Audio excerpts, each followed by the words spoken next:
This is an actual spacecraft from another world, piloted by alien intelligence. One sighting from tens of thousands made over the last 50 years on virtually every continent on the globe. Intelligent life from distant galaxies is now attempting to make open contact with the human race. And tonight, we'll show you the evidence.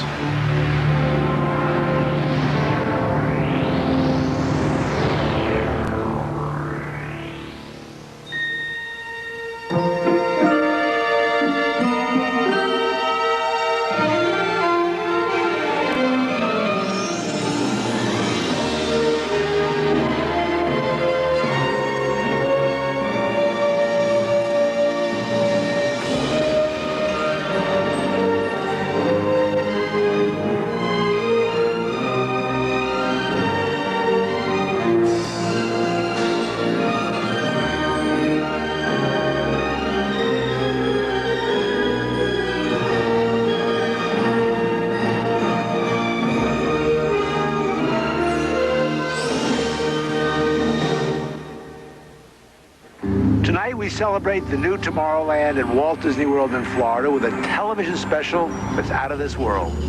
Hello, I'm Michael Eisner, head of the Walt Disney Company. In a top-secret military installation somewhere in the United States, there are those who believe that the government is hiding the remains of an alien spacecraft that mysteriously crashed to Earth. With more and more scientific evidence of alien encounters and UFO sightings, the idea of creatures from another planet might not be as far-fetched as we once thought. In fact, one of you out there could have the next alien encounter. Enjoy tonight's special. I'm going to walk over and see if I can sneak a peek. Maybe not. Alien Encounters from New Tomorrowland is brought to you by Bounty. Outstanding absorbency and durability make Bounty the quilted quicker picker-upper. Scientific verification of extraterrestrial life forms routinely arriving on Earth. Top secret reports from ongoing military investigations. Compelling home videos of alien craft captured within the last few months. World figures who have gone public with their own extraterrestrial experiences. The shocking history of government misinformation programs designed to prevent widespread panic. And personal accounts of those who have been abducted and studied against their will. It's happened to me, it's happened to my sister, and I believe my mother. My son looks me straight in the eyes, and he says, "They took blood out of you, Mama." They don't ask permission, they take you. But it's such an incredible secret, nobody wants to believe it. There is valuable scientific data that would prove once and for all that planet Earth is being visited by a highly evolved intelligence that is not from this world. Wait a minute. I've had enough. Stop it. From beyond the boundaries of our perceptions, intelligent beings are beckoning mankind to join the galactic community. It's an invitation which is both wondrous and terrifying. This is the nature of alien encounters. Mankind has the unique ability to ignore the obvious, especially when the facts reveal a disturbing truth. We once believed the sun revolved around the earth. When Galileo demonstrated the reverse is true in 1634, he was charged with heresy and placed under house arrest for the last 8 years of his life. The charges were later dropped, 342 years later. Now, as we approach a new millennium, mankind is in the midst of the most profound event in history, actual contact with intelligent life from other planets. For nearly 50 years, officials have been documenting routine alien encounters here on Earth. And thousands of people have seen or experienced this alien presence. Yet many others still refuse to acknowledge the obvious evidence all around them. What is it like to be confronted by a creature whose intelligence and skill is far beyond the comprehension of mankind? Would it be enlightening? Would it be an exercise in terror? Or perhaps both? Here in the new Tomorrowland at the Walt Disney World Resort near Orlando, Florida, these concepts are brought to life as guests experience their own alien encounter, a sensory thriller from Disney and George Lucas. We'll give you a sneak preview later in the show. But first, we must prepare you for the future with some shocking insights from the recent past. Alien ships seem to arrive in waves. And if the last few years are any indication, planet Earth is experiencing a tsunami of sightings.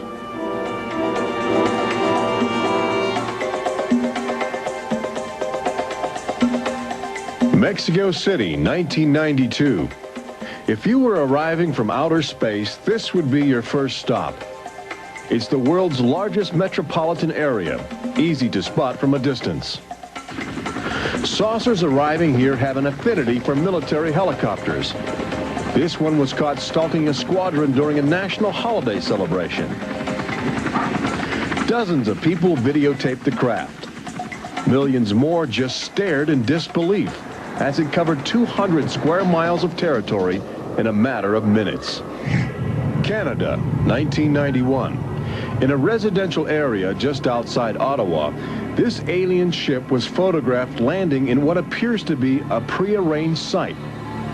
UFO investigators claim the structure of this craft reveals a technology previously undocumented. This sighting is known as the Guardian case, named after the pseudonym of the photographer who wishes to keep his identity secret to avoid harassment from local authorities uncomfortable with the notion of alien intruders. For the last few months of 1994 and lately in 1995, Gulf Breeze, Florida has been ground zero for alien encounters. Especially during the day, extraterrestrial craft have become common ornaments in the uneasy skies. Over those dunes right there. There she is right there. Oh my God. Residents of Gulf Breeze routinely aim their home video cameras at the horizon. More often than not, they capture an astounding alien display. Look, there it is. Right out there. Looks like an egg on top and an egg on the bottom. You would think these alien sightings would be front page news. So why have they received almost no national attention? The answer is simple. For governments determined to maintain their authority, extraterrestrial contact is pure dynamite. There's beings from another planet. We don't know where they come from. We don't know what they're doing here. There's nothing we can do about it. Meet Captain Kevin Randall, retired Air Force intelligence officer, now a top investigator of alien encounters. Anytime a technologically superior civilization comes in contact with a technologically inferior civilization, the technologically inferior civilization ceases to exist. Not necessarily through conquest, not necessarily through invasion, but because the technology changes the underlying social structures of that civilization and it disintegrates. Those fears are reflected in a 1960 federally funded study by the Brookings Institution, which warned that public knowledge of alien life could cause civilization to collapse. So they began a policy of covering up and hiding the information, but they also began a policy of ridiculing, so that people who really see something are afraid to come forward. This isn't right to do the ridicule. I mean, a lot of people suffer. Retired Army officer Clifford Stone certainly suffered after he began private research into the UFO phenomena while still in the service. Well, I was given a lawful order while I was in the military to back off. I refused that lawful order. That resulted in me having to go to be psychoanalyzed, which kind of backfired on my command. But I was actually given a lawful order not to write to members of Congress without first getting it approved through my command, and not to talk to members of the media. Of course, I went out and violated all those directives simply because I felt they had no right, that I had a right. He also has determination. This collection of classified government documents represents years of determined effort by Stone to open the UFO files and offer fresh leads to investigators on the trail of the truth. It is not surprising that this book is making top military officials very uncomfortable. I think that some of the underlying concerns they have is the impact it will have on society as a whole if the information is ever released. But why have aliens chosen to visit our small blue planet? hidden on the distant fringes of an insignificant star cluster? Well, we invited them here. When we return, what is attracting alien visitors to planet Earth? Extraterrestrials take aim on America's military. A crashed saucer becomes a top-secret bombshell. The nation's capital becomes a cosmic crossroads. And later, how Disney Imagineers have designed a way to prepare humans for their inevitable alien encounter.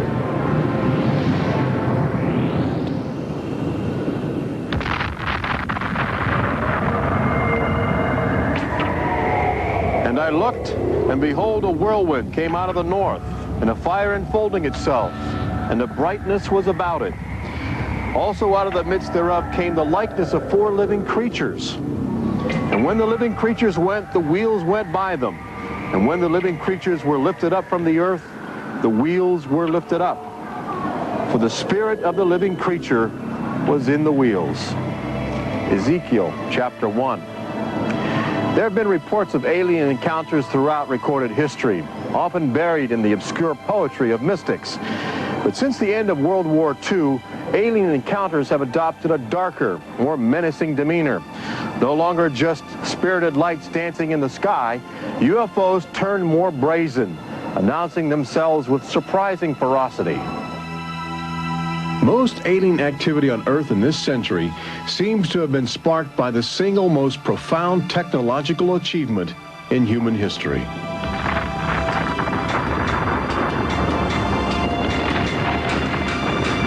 The atomic bomb did more than blow away every conventional notion of combat. It also saddled mankind with the awesome responsibility of life and death for the entire planet.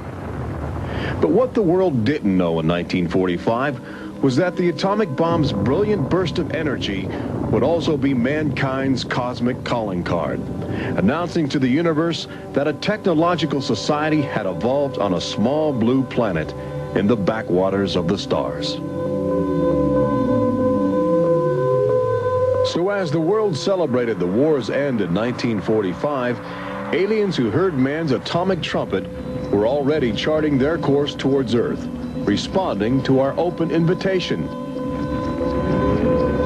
As early as 1947, the large alien ships began to arrive, navigated by living creatures. Their advanced physics allowed them to traverse the galaxy and pierce Earth's atmosphere with amazing speed. The U.S. military immediately went on the alert against the unknown menace. Sightings were perceived as threats to the security of an America still reeling from the edgy consciousness of war. And the sightings were taking place all across the country. I glanced up and there were 3 flying saucers in a V with what appeared to be a dome on the top with, I can't be sure, but I believe I saw the sun glinting off of windows or observation portholes of sort. I think it was from outer space, but friendly. Army fighter planes are on patrol for flying saucers. Cameras installed to photograph them. Portland, Oregon, the area from which came the first weird reports. This flying saucer patrol shows how the Air Forces, while not putting too much stock in the mysterious things in the sky, are investigating. The control tower's in touch and on the watch. So are a whole lot of people these days. They're seeing flying saucers everywhere. Flocks of fantastic discs flying through the air. But the military finally had to admit that something was happening that they didn't understand, offering their first and only public statement on the UFO phenomenon. The recent sightings are in no way connected with any secret development by any agency of the United States. They weren't always called flying saucers. Some reports claim they resembled other household objects. The public was fascinated and anxious to make contact. But our official response remained aggressive, sometimes sparking deadly games of high-speed, high-altitude cat and mouse. National Guard Captain Thomas Mantell played that game and quickly became a grisly statistic. His last words, as Mantell soared at an altitude of 20,000 feet, are a chilling commentary on the power of the alien ships. I'm closing in to take a look. It looks metallic and of tremendous size. It's going up now as fast as I am. That's 360 miles per hour. I'm going after it. Moments later, Captain Mantell's mission had ended. Occasionally, the tables were turned. More than one alien craft crashed and was recovered for secret U.S. military research.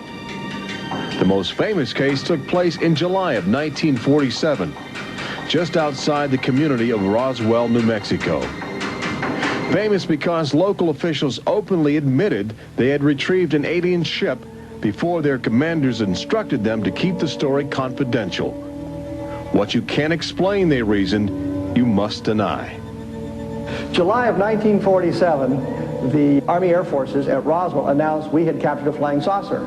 You can say our government announced in July of 1947 they had a flying saucer. 3 hours later, they announced, no, it's merely a weather balloon. The officers at Roswell made a mistake. But our government has come forward and said, yes, we had a flying saucer. Then they took it back. Any one of your viewers can go back to the newspapers on July 8th, July 9th of 1947, and just front page headline after headline that the government had captured a flying saucer.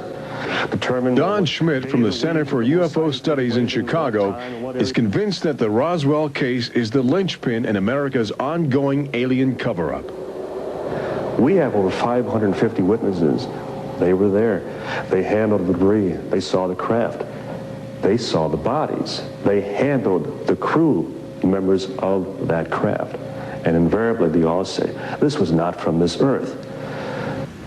This is the actual site where the Roswell saucer was discovered, along with the bodies of 3 extraterrestrial missionaries who didn't survive the collision.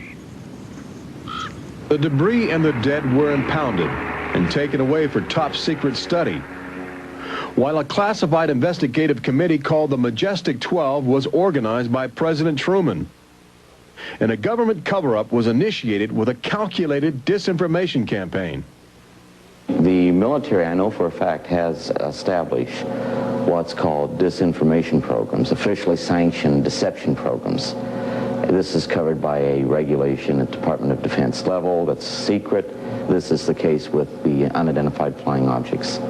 I cannot say that the Roswell incident was a cover-up, but I can certainly say that the government back then and today acted like it was a cover-up and has been subject to being accused of a cover-up. The flying saucer debris at Roswell was attributed to a downed weather balloon. There was no explanation for the alien body parts among the wreckage.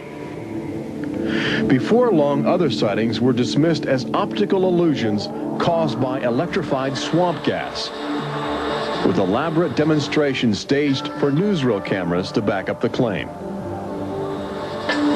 But while the Pentagon refused to publicly admit aliens had arrived on Earth, their top-secret internal memos told a different story, even detailing the various ships and the creatures they had autopsied. Meanwhile, the American people fell in love with flying saucers, sensing something playful in their alien design. Before long, even the military seemed to fall under the trance of the UFOs. Government inventors began to mimic what they were seeing in the sky, in a strategy to stumble upon the secrets of advanced alien technology. These rare films chronicle those primitive efforts. At a symposium conducted by Princeton University, weird and wonderful flying machines developed for the Army go through their paces. The flying scooter, for instance, with only a 7-horsepower motor. Or this flying what have you. Just count your fingers after starting the fans.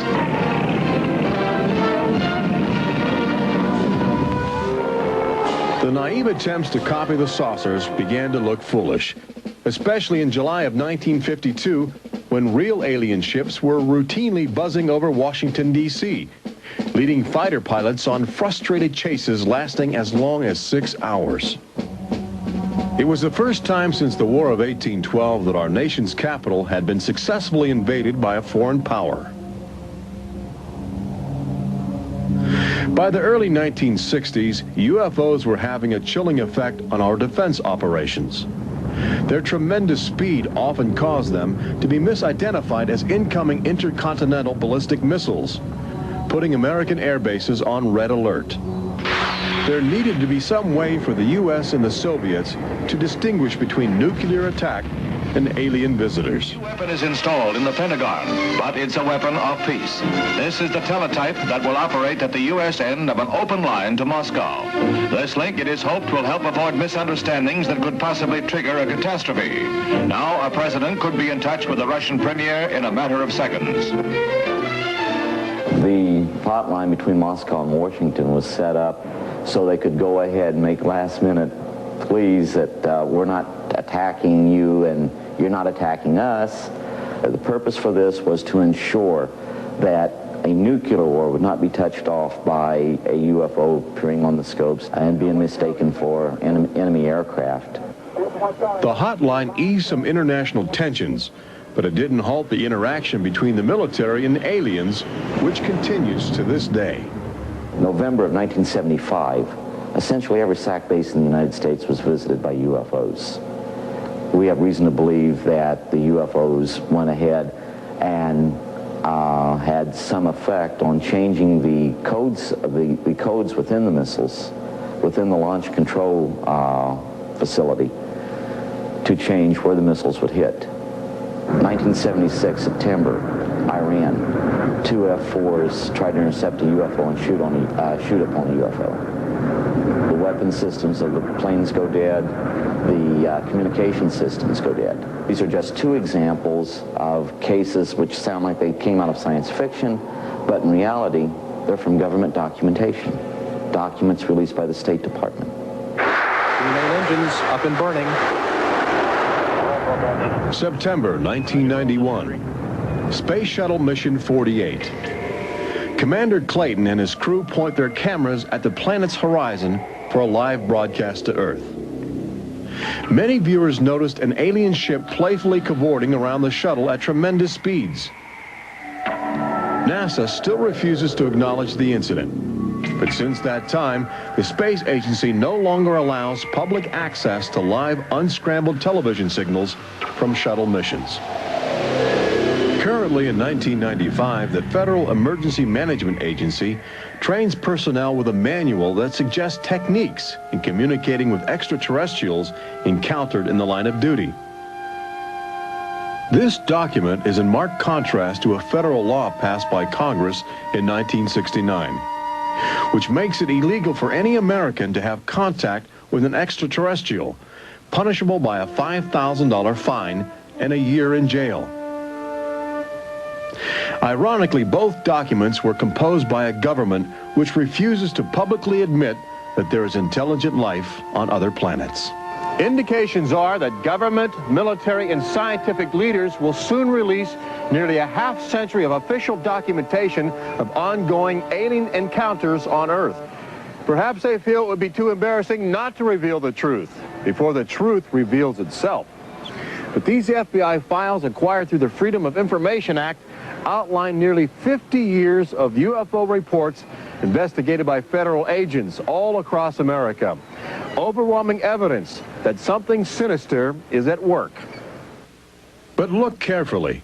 The torn pages, the ragged copies, the large areas blacked out in an effort to keep secrets locked away. If we are keeping information, which I am certain we are, from the American public on unidentified flying objects, then we're wrong. Government has an obligation to the people to tell the truth. No matter what that truth might be, the people have a right to know that planet Earth is being visited by a highly evolved intelligence that is not from this world.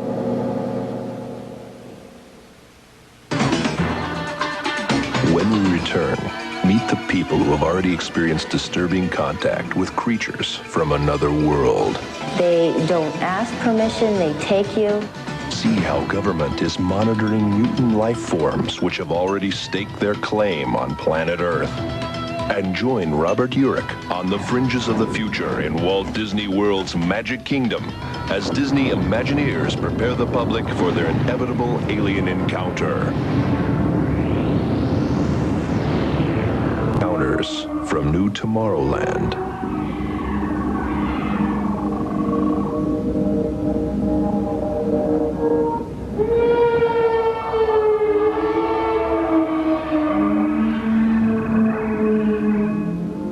The fact is, everyone encounters alien life forms each day. We've just become accustomed to ignoring the evidence. We expect the first visitors from outer space to arrive in flying saucers. But there are new scientific suggestions that the microbiotic organisms, which routinely invade human bodies in the form of viral disease, may have extraterrestrial connections. These minute alien life forms may very well be the advanced invasion force, leading the way to test Earth's environment for more complex and determined creatures.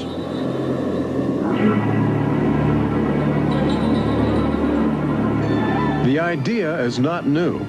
Arrhenius, a Swedish chemist who died in 1927, first proposed the theory of transfermia, the notion that life is universally dispersed, possibly carried by cosmic winds across the vast expanse of the galaxy in the form of viral spores. Uncovering this mutating alien life is an ongoing government project carried out by scientific teams at NASA. They begin by collecting meteors which have landed on the barren landscape of Antarctica. Here, low temperatures preserve the alien life clinging to 4-billion-year-old cosmic debris. In a specially sealed clean room at the Johnson Space Center, these crude interstellar spaceships are carefully dissected to extract the biotic matter inside. Amino acids, a kaleidoscope of organic compounds, and the chemical catalysts of life are analyzed with sophisticated gas chromatographs and mass spectrometers. Life is plentiful in the universe and eerily tenacious. Lately, scientists have found extraordinary numbers of unknown organisms which have gained a biological foothold where we once thought survival would be impossible. They grow in deadly ammonia gas. They are resistant to ultraviolet radiation. They thrive inside the radioactive cooling systems of nuclear power plants. And they can even survive the vacuum of space, reanimating themselves when air and water become available. Riding inside the stone cocoon of a meteor, life can travel virtually anywhere, and a good deal of it lands on planet Earth. But just as we explore the genetic package of alien life, visitors from space are routinely examining human specimens, abducting men, women, and children in order to conduct disturbing biological experiments. Very, very few people who've had the experience are willing to talk about it publicly. There is such a kind of ridicule factor. Bud Hopkins, researcher and author of the best-selling book Intruders, is America's leading investigator into the alien abduction phenomenon, and largely responsible for bringing the astonishing situation to the nation's attention. The most important thing about this, I think, in studying it, is to realize that there are very distinct patterns. This is not just a box full of crazy experiences which are mutually contradictory. The patterns start this way. People are abducted first in childhood. When I go back into my memory, I don't know a day without them. And they are then re-abducted over many, many, many years. When I saw this light on the freeway, my first reaction was, oh my God, not again. I grabbed the side of my bed like, no, you're not gonna get away with this. You're not gonna get away with it this time. Then I feel lifted off of the bed, and the next thing that I remember is being on a table or a bench and these beings surrounding me. Samples are taken from the skin, and there are very distinct scars that result from these biopsies, whatever we want to call them. I have a scar on my hand. It seems to be a triangle shape that's a half an inch by half an inch if you were to measure it. They were just red and blistery and kind of in a large equilateral triangle on each foot. The basic, most common mark is what we call a scoop mark. It's a circular depression, as if the aliens have used a little tool and removed a layer of cells.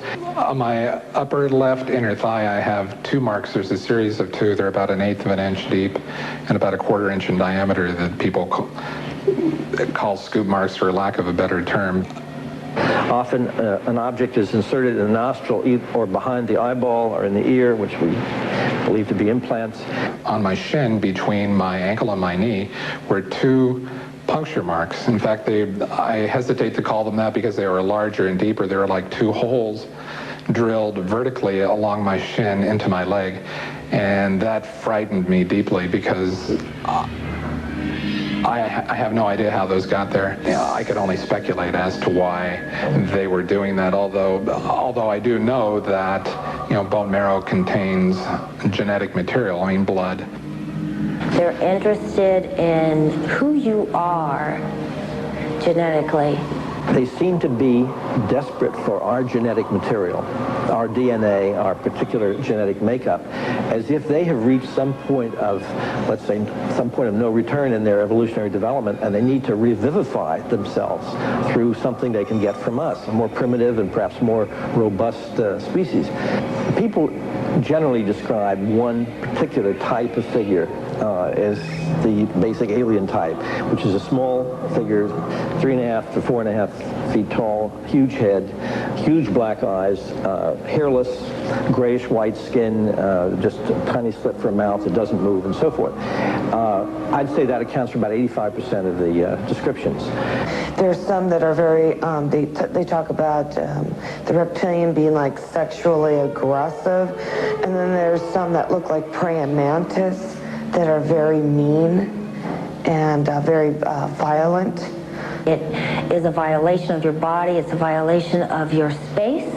They don't ask permission. They take you. On this earth, when you are raped, when you are mugged, even if you don't see that person that is doing you bodily harm, you have somewhere to go. You can go to the police and at least give a report whether they do something or not. You have somewhere to go. But in this case, you have no one to talk to. You have no one to say, this has happened to me. I've been so violated. You don't even know. And you're not ready for this. My love life went to hell. My schooling went to hell. Everything went to hell. And it's terrifying, it's not fun, it ruins your life because you have nowhere to go. Twinkle, twinkle, little star, how I wonder what you are. Up above the world so high like a diamond in the sky. Makes me want to cry.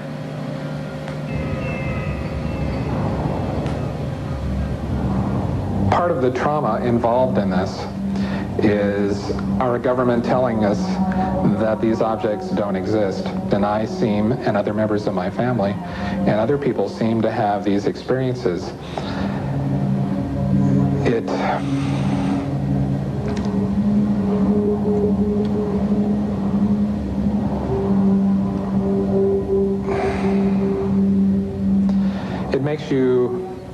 makes you doubt your sanity. The range of people who have had abductions around the world, because it is a global phenomenon, it's a total range.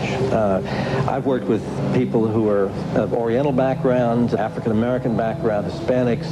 I've worked with one NASA scientist, a research scientist, who is an abductee, a police lieutenant from the South, doctors, lawyers. I mean, I've had, incidentally, 7 psychiatrists come to me because of their own personal abduction experiences.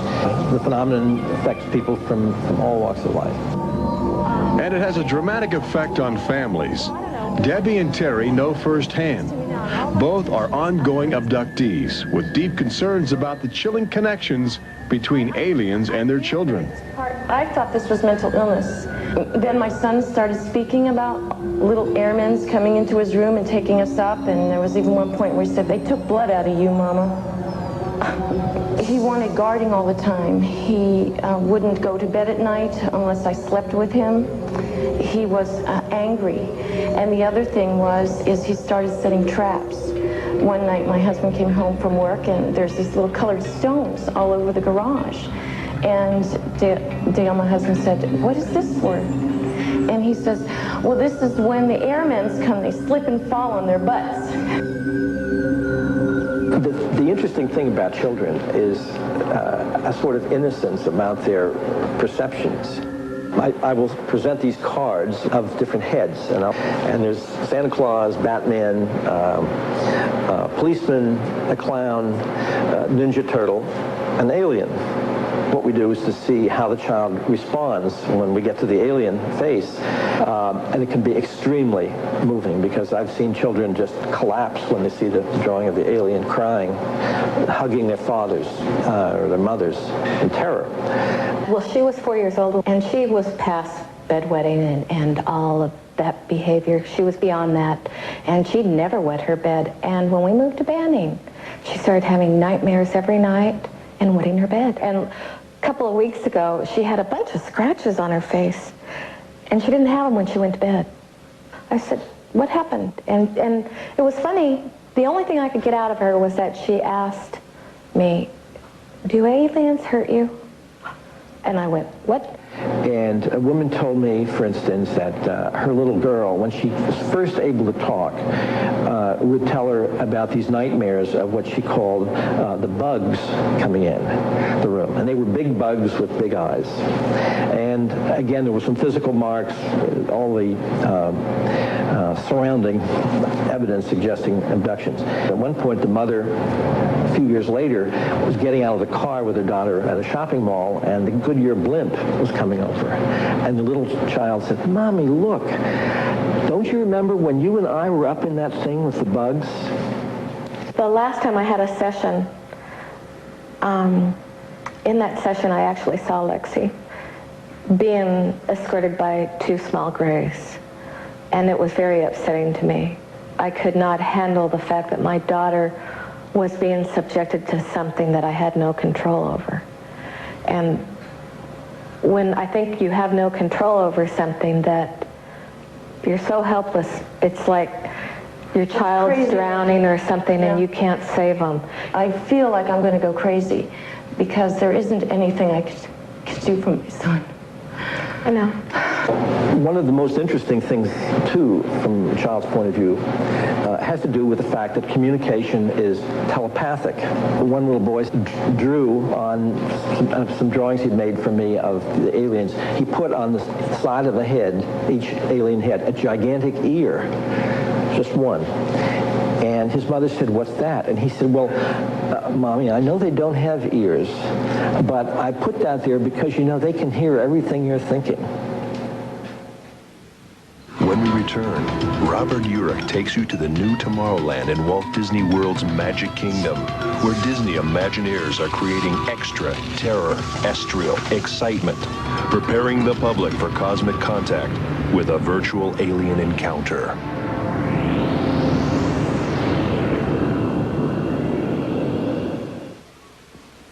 This is an official UFO sighting report, one of thousands compiled over the last few decades. This particular report from October 1969 was filled out by Jimmy Carter. He was still governor of Georgia at the time. He witnessed a luminous object suspended in a twilight sky. Later, when he assumed the office of President of the United States, his staff attempted to explore the availability of official investigations into alien contact. As this internal government memo illustrates, there are some security secrets outside the jurisdiction of the White House.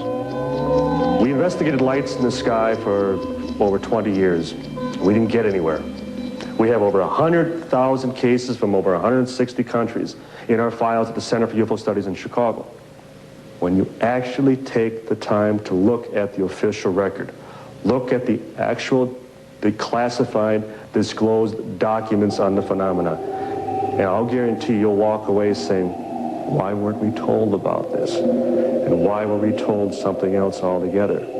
We've all been indoctrinated to have this knee-jerk response just to that term, UFO. We have to ask ourselves, who started it?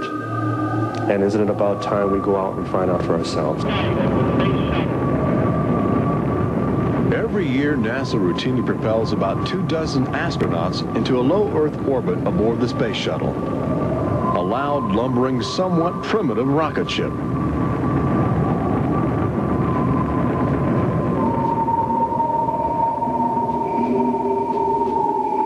But but most Americans will likely explore outer space aboard crafts of alien origin. Statistics indicate a greater probability that you will experience extraterrestrial contact in the next 5 years than the chances that you will win a state lottery. But how do you prepare for such an extraordinary event? Here in the new Tomorrowland at Disney World, scientists and Disney engineers have brought to life a possible scenario that helps acclimate the public to their inevitable alien encounter. Welcome to the new Tomorrowland Convention Center in the Magic Kingdom, where humans can enjoy their first taste of the future, as well as advanced extraterrestrial technology, and begin to understand the disturbing facets of alien intelligence. Access Technologies, an interplanetary manufacturing and marketing conglomerate, is one of the first alien firms to take advantage of this showcase facility in New Tomorrowland, introducing humans to technology which promises to seize the future. Today, guests are exploring the concept of teleportation, the ability to transmit solid matter or living creatures across the endless void of space. Inside this chamber, at the extraterrestrial alien encounter attraction, cosmic representatives will demonstrate the secrets of a brave new world. Utilizing the ominous device, two very different life forms will make contact via the teleportation process. Unfortunately, high technology can backfire if operated by careless hands. As the seat restraints lock into place and the power generators are activated by anxious extraterrestrials, these happy humans are about to discover a disturbing truth. When science fiction becomes science fact, the results could be terrifying.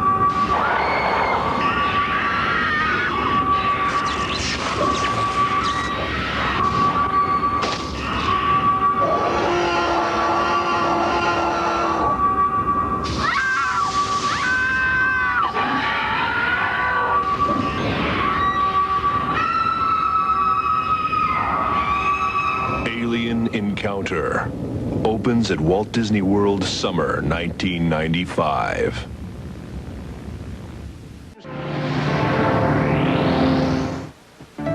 Planet Earth has always been a laboratory for alien life forms which can drop in from space or slowly mutate into bizarre, fleshy organisms at our feet.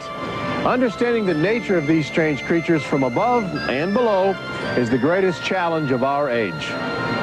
We now know that our future, indeed the future of Earth itself, rests in the balance of the solid and the ethereal, of common sense and the irrational, in our relationship with alien life as grotesque as a fungus or as glorious as the heavens.